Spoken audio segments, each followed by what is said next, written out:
మాజీ మంత్రి బొత్స సత్యనారాయణ మీడియాతో మాట్లాడుతున్నారు. ఆ లైవ్ చూద్దాం. దేవుని క్షమాపణ కోరడానికి వెళ్ళి ఇగో ఇలాంటి పరిస్థితుల్లో జరుగుతున్నాయి కాబట్టి మీరు వచ్చి ఒక మంచి బుద్ధిని ప్రసాదించండి ప్రభుత్వం ఉన్న నాయకులని కోరడానికి వెళ్తున్న అలా మన నేపథ్యంలో ఆటంకాలు పెడుతూ లేనిపోయిన కొత్త విషయాలు తీసుకొస్తూ నిన్న జరిగిన గందరగోళం 24 గంటల్లో జరిగిన గందరగోళం ఈ రాష్ట్ర ప్రధాని అందరూ చూస్తూనే ఉన్నారు.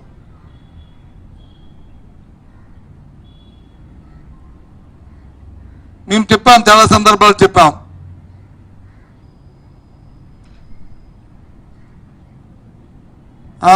భగవంతుడికి ఇచ్చే నైవేద్యంలో ప్రసాదంలో లడ్డూ ప్రసాదంలో కానీ నైవేద్యంలో కానీ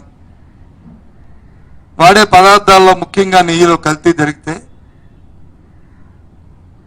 ఓ థర్డ్ పార్టీ ఎంక్వైరీ చేసి నిరూపించి ఎవరైతే ఆ కార్యక్రమం చేశారో వారిని శిక్షించండి. మీరు శిక్షించకపోయిన ఆ దేవదేవుడు తప్పకుండా శిక్షిస్తాడు, చేసిన వాళ్ళని శిక్షిస్తాడు. లేకపోతే ఆరోపణలు చేస్తున్న వాళ్ళని సరే శిక్షకి మరి వాళ్ళని శిక్షిస్తాడు అని చెప్పి దానికి తయారుగా ఉన్నామన్న విషయాన్ని చెప్పాం. తన మనుషులు వేసుకొని అతను ఆడిన అబద్ధాన్ని దాన్ని వచ్చి నిజం చేయడానికి ఆయన తాపత్రయపడుతున్న నేపథ్యాన్ని చూస్తే నిజంగా చెప్పాను, ఎంత జాలేస్తుంది, అందుకే జాలేస్తుందని చెప్పాను. ఏముంది, ఒక లేఖ ప్రభుత్వం తరఫున లేఖ రాయండి, హైకోర్టుకి రాయండి, సుప్రీంకోర్టుకి రాయండి, సిబిఐకి రాయండి, మీ మేధంలో కమిటీ వేయండి, ఎంక్వైరీ చేయమని రాయండి. తప్పేమో థర్డ్ పార్టీని తప్పు జరిగితే ఎవరు జరిగితే వారే శిక్షార్హులు. ఎందుకు రాయట్లేదు? ఎందుకు హైకోర్టును వచ్చి రిక్వెస్ట్ చేయట్లేదు? ఎందుకు సుప్రీంకోర్టుకి ప్రభుత్వం తరఫున లేఖ ఎందుకు రాయట్లేదు? చెప్పండి. మీలో బెరికి లేకపోతే మీరు చెప్పింది తప్పని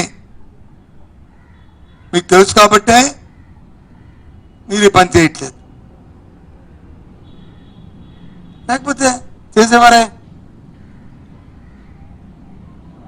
అంటే మీరు ఆడిన అబద్ధానికి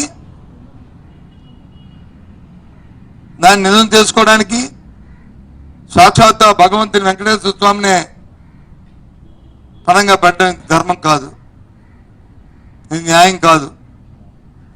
ఎందరో భక్తులు, ఎంతో మంది భక్తుల మనోభావాలకి దీనికి దెబ్బతింటున్న పరిస్థితి, ఎంతో మంది శోభిస్తున్న పరిస్థితి, బాధపడుతున్న నేపథ్యం. నాకు అర్థమైన విషయం ముఖ్యంగా భారతీయ జనతా పార్టీ